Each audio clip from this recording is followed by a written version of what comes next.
है गाइस। कल हम लोगों ने गॉस का एप्लीकेशन पढ़ा था जिसका फर्स्ट फॉर्म मैंने करके आपको दिखा दिया था। गॉस का फर्स्ट एप्लीकेशन हमने आपको समझाया था और कहा था बाकी आप खुद ट्राई कीजिएगा। बाय द वे मैं फिर से वीडियो डाल देता हूँ उसका नेक्स्ट एप्लीकेशन है हमारा E due to linear charge distribution. अगर मान लीजिए कोई आपका इनफाइनाइट लॉन्ग वायर है, कंडक्टर है और उस पर आपने चार्ज को इक्वली डिस्ट्रीब्यूट किया है, जैसे आप चार्ज उसको प्रोवाइड करवाते हैं तो चार्ज उसमें इक्वली डिस्ट्रीब्यूट हो जाते हैं। चार्ज इक्वल कैसे डिस्ट्रीब्यूट होते हैं? जैसे सपोज कीजिए कि ये एक आपका कंडक्टर था, आपने यहाँ पर इसको एक चार्ज दिया, तो जब आप एक चार्ज इसको देते हैं यहाँ पे, तो अभी इस पूरे कंडक्टर पर सिर्फ एक चार्ज है। जब आप इसको दूसरा चार्ज सोर्स से देते हैं तो हम जानते हैं कि सेम चार्ज में क्या लगता है, फोर्स रिपल्शन का। तो यहां पर इनके बीच में फोर्स ऑफ रिपल्शन होने की वजह से ये एक दूसरे से इनफाइनाइट डिस्टेंस पर जाना चाहते हैं। तो यहां पर इनके लिए इनफाइनाइट यही है, क्योंकि इसके बाद इस कंडक्टर के चारों तरफ इसके अराउंड हमारे पास क्या है, एक इंसुलेटर, दैट इज एयर। तो यहाँ पर एयर है, एयर में चार्ज हमारा ट्रेवल नहीं कर सकता, तो इसलिए यहाँ पर हमारे पास दोनों चार्ज जो हैं वो दोनों कार्नर पर आ जाएंगे। अगर मैं इसमें फिर कोई एक और चार्ज देता हूं तो वो चार्ज कहां डिस्ट्रीब्यूट होगा, तो उस चार्ज का लोकेशन वहां होगा जहां पर इस पर फोर्स मिनिमम लगे। तो जैसे मान लीजिए अगर ये चार्ज यहां पर कहीं है, यहां पर, तो ये इसके नजदीक ज्यादा है, इससे ज्यादा डिस्टेंस पे है, और हम जानते हैं कि electrostatic force is directly proportional to q by r square. इस पर जो फोर्स लगता है वो चार्ज और आर पर डिपेंड करता है। तो यहां पर हम केवल आर को ले लेते हैं क्योंकि चार्ज हमारे सेम है। तो यहां पर फोर्स जो होगा वो डिस्टेंस कम होने पर इंक्रीज होता है, तो इसके थ्रू इस पर फोर्स ज्यादा होगा, इसके थ्रू इस पर फोर्स कम होगा, तो ये इधर खिसक जाएगा। हमने क्या कहा, ये वहां जाना चाहता है जहां इस पर फोर्स मिनिमम लगे। तो अब ये अगर मिड में हो जाए तो जितना फोर्स इधर से इस पर लगेगा उतना ही फोर्स इस पर इधर से लगेगा, और रिजल्टेंट फोर्स क्या हो जाएगा, जीरो हो जाएगा, यानी ये इनके बीचों बीच में आ जाएगा। इसी तरह से अगर और चार्ज आप प्रोवाइड करते हैं तो वो इक्वल डिस्टेंस पर इस तरह से डिस्ट्रीब्यूट हो जाते हैं। इक्वल डिस्टेंस पे क्यों? क्योंकि फोर्स ऑफ रिपल्शन वर्क करता है, तो इनके बीच का डिस्टेंस इक्वल हो जाता है। इक्वल हो जाने पर रिजल्टेंट फोर्स जो होता है वो क्या हो जाएगा, जीरो हो जाएगा। इसलिए यहां पर चार्ज इक्वली डिस्ट्रीब्यूट हो जाते हैं। तो जो चार्ज हम डिस्ट्रीब्यूट करते हैं तो डिस्ट्रीब्यूशन में पर यूनिट लेंथ कितना, यानी 1 मीटर में कितना चार्ज आया वहां पे, तो 1 मीटर में जितना चार्ज वहां आता है उसी को हम क्या कहते हैं, linear charge density, that is the linear charge density, charge per unit length. उसको हम लोग डिनोट करते हैं लैम्डा से, लीनियर चार्ज डेंसिटी को हम लैम्डा से डिनोट करते हैं। तो यहां पर एक इनफाइनाइट लॉन्ग कंडक्टर है जिस पर हमने चार्ज को डिस्ट्रीब्यूट किया है, और उस कंडक्टर से कुछ डिस्टेंस पर एक पॉइंट है, इस पॉइंट पर हमें इलेक्ट्रिक फील्ड फाइंड करना है। तो इसके लिए हमने यहां पर फिगर ड्रॉ कर दिया है, ये हमारा इनफाइनाइट लॉन्ग कंडक्टर है और इसके थ्रू हमें यहां देखना है पॉइंट P है और यहां पर हमें E को फाइंड करना था।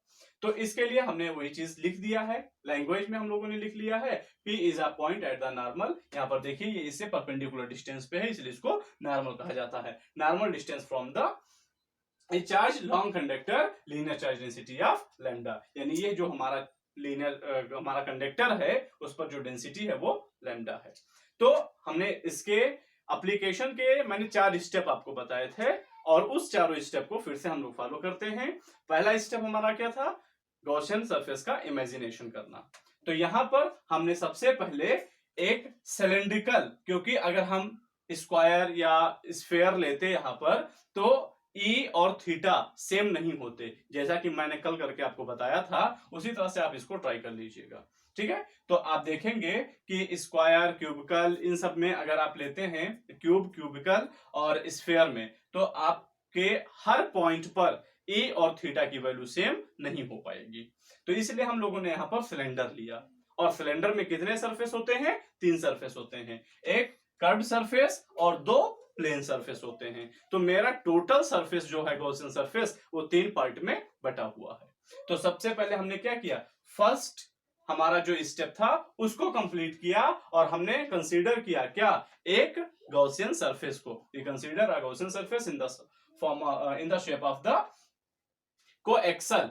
कोएक्सल मींस जो हमारे इस सिलेंडर का एक्सिस है उसी से हमारा ये कंडक्टर जाता है, यानी कंडक्टर हमारे सिलेंडर के एक्सिस के अलाउंग है, इसलिए इसको हम क्या कह सकते हैं, कोएक्सल कह सकते हैं। Coaxial cylinder with the radius of r, मान लीजिए इसका रेडियस आर है, इसको हम लोग कैपिटल आर मान लेते हैं, ये कैपिटल आर है, ठीक है। कैपिटल आर डी या स्मॉल आर आप कुछ भी मान सकते हैं, रटने की जरूरत नहीं है। तो जो आपने यहां किया वही हम लोगों ने लिख दिया।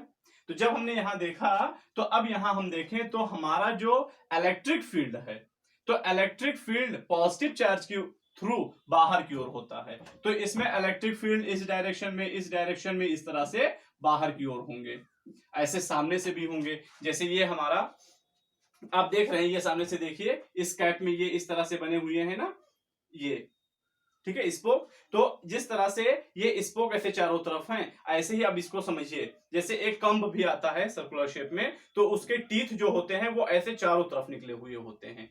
तो किसी भी लीनियर चार्ज डिस्ट्रीब्यूशन के थ्रू जो लाइन ऑफ फोर्सेस होते हैं वो ऐसे ही सर्कुलर शेप में बाहर की ओर निकले होते हैं। तो यहां पर हमने देखा कि इस तरह से ये बाहर की ओर निकले हुए हैं, ठीक। तो अब हम देखें तो हमारा जो इलेक्ट्रिक फील्ड की जो डायरेक्शन है वो हमारे कर्व सरफेस के परपेंडिकुलर है, उसके नॉर्मल बाहर की ओर है। ओके, तो इसको हम आगे देखते हैं। तो हमारा जो कर्व सरफेस है, अगर हम उस पर कोई भी एरिया वेक्टर खींचें तो एरिया वेक्टर और ई यानी कि इसके फील्ड के डायरेक्शन में दोनों में एंगल कितना आ रहा है, 0। कहीं भी पॉइंट ले लीजिए, यहां ले लीजिए, यहां ले लीजिए, यहां पर अगर आप एरिया वेक्टर खींचते हैं ए, तो ए और ई सेम डायरेक्शन में है, तो हमारा थीटा कितना हो जाएगा, 0 डिग्री हो जाएगा। यहां पर देखें, अगर हम टॉप सरफेस पे और बॉटम सरफेस पे देखें तो यहां का एरिया वेक्टर ऊपर की ओर जाएगा, यहां का एरिया वेक्टर नीचे की ओर जाएगा। क्यों? क्योंकि मैंने आपको बताया था कि एरिया वेक्टर का डायरेक्शन जो होता है वो हमेशा perpendicular to the surface outward होता है, हमेशा बाहर की ओर होता है, अंदर की ओर कभी नहीं होगा। तो यहां पर हमारा सरफेस ऐसे है, तो एरिया वेक्टर आपका इस डायरेक्शन में होगा और आपका जो इलेक्ट्रिक फील्ड है वो इस डायरेक्शन में है। तो दोनों के बीच में एंगल कितना बनता है, 90 डिग्री। तो यहां पर अब कोई भी पॉइंट ले लीजिए इस प्लेन सरफेस पर, तो आपको एंगल कितना मिलेगा, 90 डिग्री। यहां एंगल 90 डिग्री और यहां पर हर जगह 0 मिलेगा और हमारी ई की वैल्यू भी सेम रहेगी। तो हमारा पहला स्टेप हुआ कंप्लीट। अब सेकेंड स्टेप जो था हमारा वो क्या था, एलएचएस को सॉल्व करना। तो एलएचएस को हम लोग सॉल्व करते हैं। तो एलएचएस है हमारा क्लोज्ड इंटीग्रेशन ई डी ए, इसको सॉल्व करेंगे तो ये बन जाएगा ई डी ए कॉस थीटा। तो अब यहां देखिए हमारे पास 3 सरफेस हैं, ठीक है। तो इन तीनों सरफेस में हम इसको 3 में डिस्ट्रीब्यूट कर देंगे। ओके,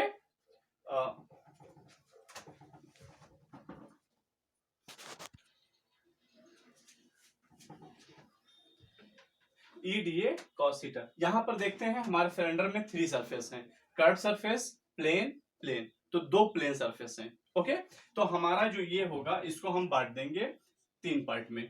एक को लिख देंगे कर्व सरफेस, दूसरे को लिख देंगे ई डी ए कॉस, अब यहां पर हम लोग प्लेन सरफेस लिख देते हैं। अब देखिए यहां पर हम थीटा की वैल्यू भी पुट कर देते हैं। तो अगर हम कर्व सरफेस के लिए देखें तो थीटा की वैल्यू कितनी आएगी, 0। तो हम यहां लिख देते हैं cos 0 और प्लेन सरफेस के लिए कितना आया है, 90। तो यहां लिख देते हैं 90। फिर ये भी हो जाता है plane surface E d A cos 90। E हर जगह कांस्टेंट है, ए को हमने बाहर ले लिया और ये आ गया हमारा कर्व सरफेस डी ए और cos 0 की वैल्यू 1 होती है, उसको 1 कर दिया। यहां पर cos 90 की वैल्यू 0 होगी तो ये पूरा टर्म 0 हो जाएगा, ये भी पूरा टर्म 0 हो जाएगा, तो ये दोनों टर्म 0 हो गए। तो अब कर्व सरफेस का एरिया कितना होता है, आपने पढ़ा है 2 पाई आर एच क्या है? Height of cylinder. इस आर को कैपिटल आर लिख देते हैं, ये हाइट ऑफ सिलेंडर है हमारा। ठीक है, देखिए हमारा वायर तो है जो वो इनफाइनाइट लॉन्ग का है, हमारी इसकी लंबाई बहुत ज्यादा है, बट हमारा जो हमने इमेजिनेशन किया है अपने गॉसियन सरफेस का, उसमें हमारी जो हाइट है इस सिलेंडर की वो केवल एच है, तो हमें सिर्फ इतने से मतलब है। तो ये हो गया एच। एलएचएस को हमने कैलकुलेट कर लिया। थर्ड स्टेप था हमारा आरएचएस को सॉल्व करना, ये हो गया हमारा थर्ड स्टेप। तो थर्ड स्टेप में हम लिखेंगे चार्ज इनसाइड, तो ये हो जाएगा charge inside the surface, charge inside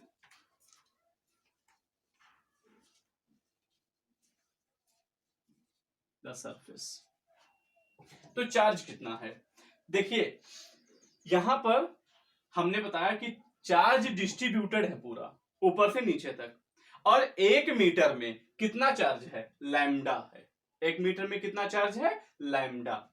तो बताइए इतने दूर में पूरा हमारा कितना चार्ज हो जाएगा? तो यहां पर अगर हम पूरा चार्ज निकालते हैं तो हमें क्या मिलेगा? हम सीधा सीधा जानते हैं, जैसे भाई अगर किसी के पास 1 रुपया है, फला के पास भी 1 रुपया, फला के, हम क्या करते हैं उसको सबको मल्टीप्लाई कर लेते हैं एक साथ। तो इसी तरह से हम यहां पर देखते हैं कि हमारे सिलेंडर की ऊंचाई h है, h मीटर है। ठीक है, तो अगर सपोज कीजिए कि 1 मीटर में 10 कूलाम चार्ज है, तो 2 मीटर में कितना होगा? 20 कूलाम। 3 मीटर में 30 कूलाम। तो यहां पर अगर मैंने कहा कि 1 मीटर में L है, सॉरी लैम्डा है, 1 मीटर में कितना है? लैम्डा है। तो टोटल मीटर कितना है? h meter. तो h मीटर में कितना हो जाएगा? h into lambda. ठीक है, फिर से एक बार रिपीट करता हूं, अगर 1 मीटर में चार्ज कितना हो? 10 कूलाम, तो 2 मीटर में चार्ज कितना हो जाएगा? 2 इंटू 10। 3 मीटर में कितना हो जाएगा? 3 इंटू 10। इस तरह से। तो भाई h मीटर में कितना हो जाएगा? अगर हमारा 1 मीटर में लैम्डा हो तो h मीटर में हो जाएगा h इंटू लैम्डा। तो यहां पर टोटल चार्ज हमारे सरफेस के जो अंदर हैं उन्हीं को हमें कंसीडर करना है, तो ये हो जाता है हमारा h इंटू लैम्डा। ठीक है, तो ये हो गया हमारा h इंटू लैम्डा। अब फोर्थ स्टेप था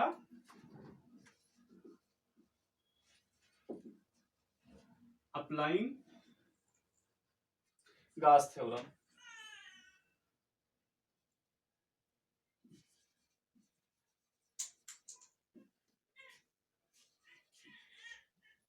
तो अप्लाई कर दीजिए, तो ये हो जाता है हमारा गॉस थ्योरम। क्या था? Close integration E dA equal to q by epsilon not.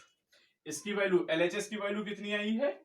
E into 2 pi RH, और Q की वैल्यू आई है H into lambda upon epsilon naught. H से H कैंसिल हो गया, तो E की वैल्यू आपको क्या मिल जाती है? E की वैल्यू मिल जाती है 1 अपॉन, यहां पर लैम्डा है तो इसको हम लिख सकते हैं लैम्डा